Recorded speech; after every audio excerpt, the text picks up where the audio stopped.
toujours vivre le bien tu fais bilile le kamalo bana ebele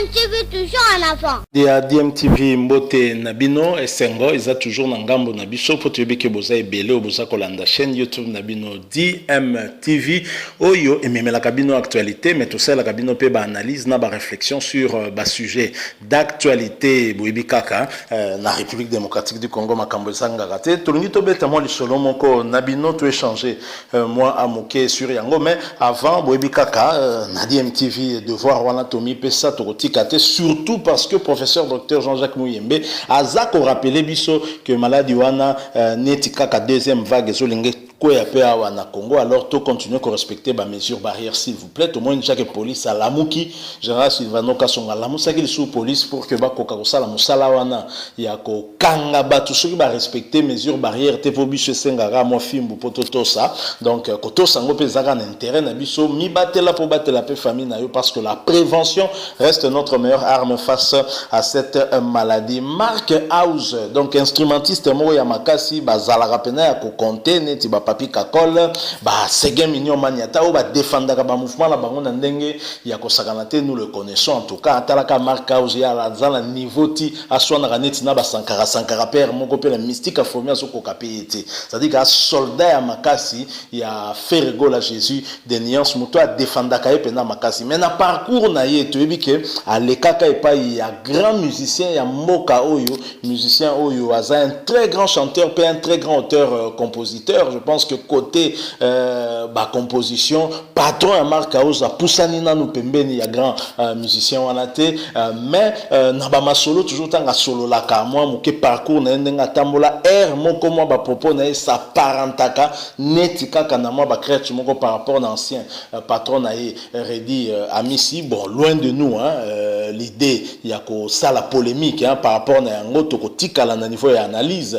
par rapport ya ba propos ya Mark House ndenge alobi ndenga solo biso to analyser kaka parce que je pense que nous avons le droit d'analyser ça lango analyse et à point de vue et ngelo bateke nécessairement vérité yango wana mais to ngi to échanger quand même yango nabino par rapport à lobby est-ce que makambo lobby ça penza bongo est-ce que lecture nabino ndenge bo ça lango est-ce que ça vrai est-ce que ça penza bongo nde to tala yango kalate awa donc voilà nangina proposé bino moi extrait il y a quelques minutes hein émission moko Mark House à l'écart qui par rapport ya oya lobaki nde yango na biso to ko analyser kaka makambo ye alobaki alors je rappelle hein que bosa ko landa chaîne YouTube na bino DMTV soko zana no abonné te ndeko na ngai ozomela pourquoi moi clique kaka na bouton wana ozomona rouge ba comment na bango pe kaka s'abonner et vous permettre na yo comme abonner na chaîne na DMTV ko bossa na pété ko cliquer na petite cloche de notification ezobima une fois que ko s'abonner ko permettre na yo o rataka le souté ba prochaine vidéo to tient en ligne awa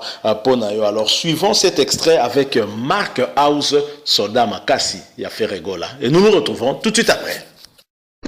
De pas ces à la créativité interpréter le mot mutasa salage logo ya logo mutalambi déjà sur le logo yo ya olia éviter façon ya kemba ki pas de mola pondu na ya tout à tsabe piste na pour pesa ça fait roi les alakati donc c'est ça et bon na bateau mingi balbara mais ça compte aussi donc on va bien artistes on nous appelle les artistes Ferregola chanteur interprète pour tout d'abord avant adhérer na logo na yo il faut prouver non non au long la biloga ba grand moi aussi quand on a testé on a goûté pas fait bailler le temps tout ça là bah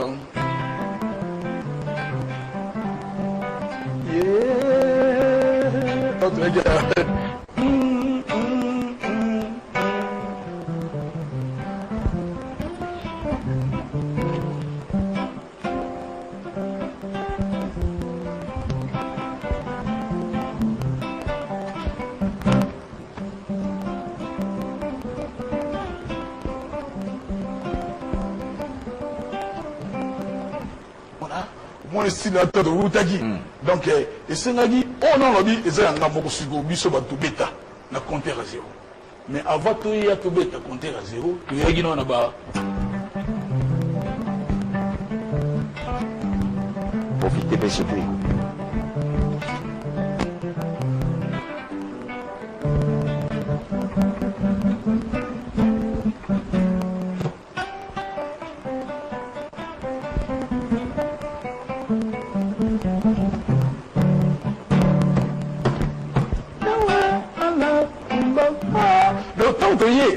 Il faut interpréter interpréter ma grand, Bilo va venir Maïka Babeta, Bilo va venir Gostar Babeta, de tous les grands.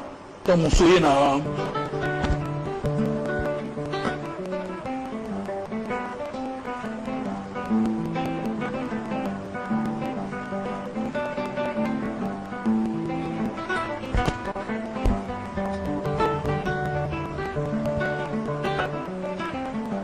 Bandano interprété dans Bakulutu.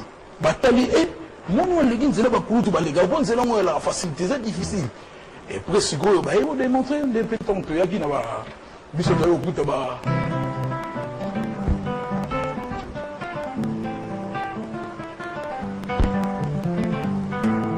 ngayo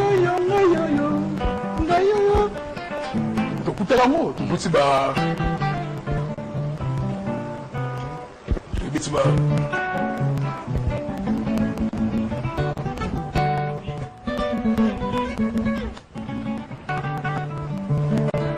donc, tu interprètes qui veut te pousser.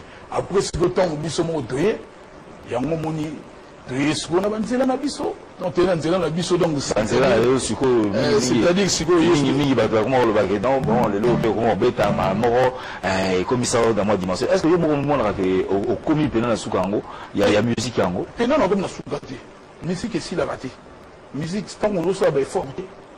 On doit baisse. Donc il y a toujours faut travailler pour maintenir toujours même efficacité voire même il faut progresser quoi. On doit reculer. Et voilà. Si tu dois te classer, Yomo Vibon, tout ça, le championnat, Awa, Mamar Kaouz, la guitare Nanga, je suis à tel endroit. Na retard la Kulutu, na retard la génération, na retard la béton, na balé qui va s'en simana. Son nomination la dimension Ngai.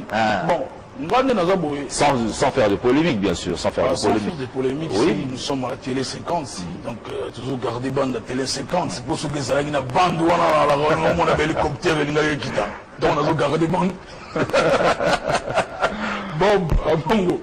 Donc, c'est-à-dire, dans la génération, le but, ceux qui n'ont commis classé. Oui, par rapport à travail. Par rapport à travail, on a déjà travaillé déjà dans la grande. Moi, j'ai joué avec Reddy Amissi, les artistes, Néné Mboka. Le nom de Jésus de nuances, Nika Boronao, à Pessinga Soumakamu, Makasi plus, Naye Banana, na titre. Donc, on a sali rêve, na meko, qui s'est mis artiste, on a besoin, na qui a bête, na salle moro prestigieuse, et puis avoir un peu partout. Et puis après Stakalo, on a baflé partout en Afrique, on a consommé partout dans l'Europe. Donc,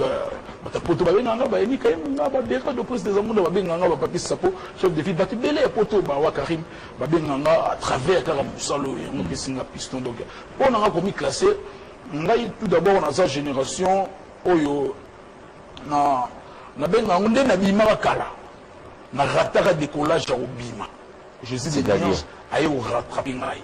Donc c'est-à-dire tant que pour le moment il tombe travailler Nicolo baby que marque aux ada kitaye c'est moi ya kala asa mutale loté mais alors on a doublé la classe bana mo bana âge na sina ngato mo betra compétition mo mais bon baby on a pas coco du coco donc il faut respecter les gars qui ont vécu. Au raté décollage bon moi je me pose la question. Au raté décollage c'est-à-dire on a ya gana bima avec Reddy Amissi. Ouais la réalisation d'un rêve na artistiquement parlant, sans polémique, on a joué à bagage et pas violent artistiquement. Dans le bâtiment, on a une opportunité, on a une opportunité, opportunité, on a signé titre. Donc, il y a un joué côté pour noter, Yango, faire rigoler à Jésus des nuances, à Pessinga Makambu, et puis, on enlève. Non, l'enfant n'est pas parent, tu vois. L'enfant n'est pas parent, pour ma coquille à la idée. On a personnellement boosté, comme un locataire quelque part.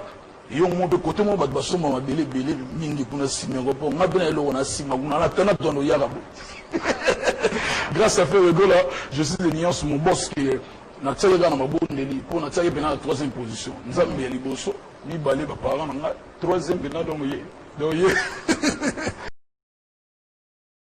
Voilà, donc nous sommes de retour, hein, donc biso pour analyser kaka ba propos bino moko boti kolanda wana ya Mark House, hein, mais bien évidemment boyoki ye moko ndenge ya lobby qui a rataki décollage, donc décollage ya rataki zande na la Casa do Canto orchestre ya Redi Amisi waza vie à faire gola to kaka Redi Amisi a sali trop na musique na biso, mais Mark House a sololi qui a rataki décollage pas na ye que décollage pena zui et yango et pas ya Gola, c'est-à-dire que kuna azarara chez les parents, mais pas faire gola penza pour ma coquille zala quitter selon yen nenga lobi ma coquille pour foutre les zala quitter pas faire gola ne azui makambu siko a commis chez ye responsable, donc bref arataki vraiment un décollage. Donc surtout landi y est bien, c'est que du point de vue matériel ne arataki décollage parce que yemo kazo reconnaître que sur le plan bagage artistique azwaki makambu, donc du point de vue matériel ne arataki décollage. Bon finalement o ezala ki motu ya Redi Amisi Pesaye, je pense que Zalaki sur le plan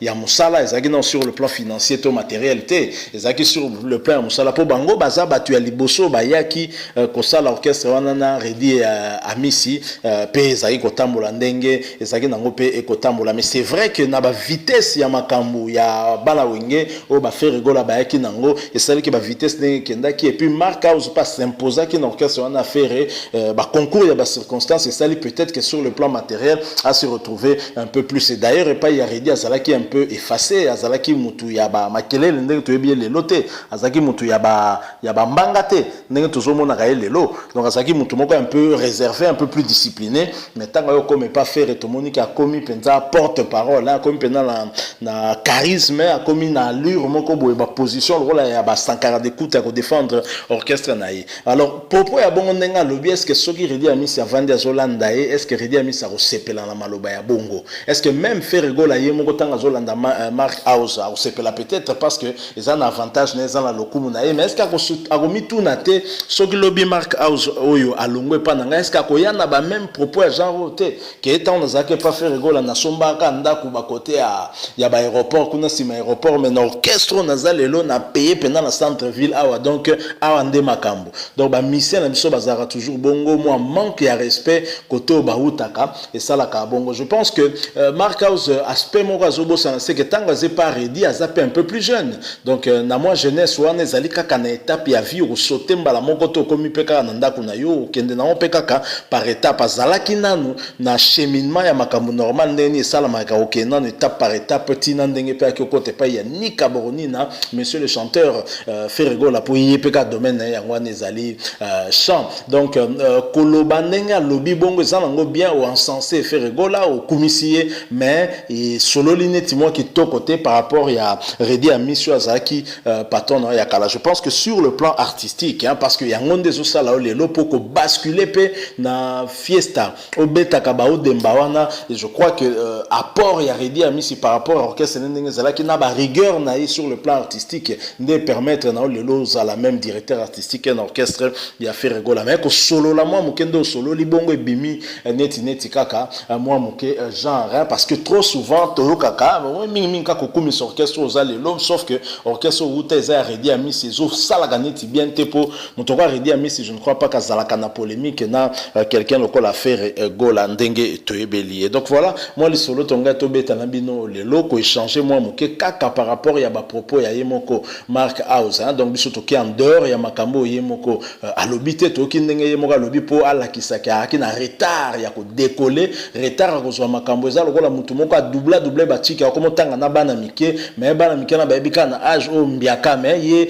na ndenga makambo bazo zo makambo na retard ozani diplôme na retard aussi na bana mike pour assurer retard quoi. Donc il sait ce qu'il a essayé de nous expliquer. Bon na moi sans ça imoro à la ranango permettre bisoto se kamena bika na minute sur Redi alandi a se kapinzate, donc c'est ça aussi le problème. Soki bo sepeli na moi li solonde to beti botika biso like ça sera toujours bien, bo bika like wana mutu moko tabo ya ngo sepeli sera toujours fort, mais mingi pe soki aux à la point de vue hein ya ko émettre to solo la na ba commentaire to exprimer point de vue na yo biso pe to ya kaka to échanger na yo dans la mesure du possible.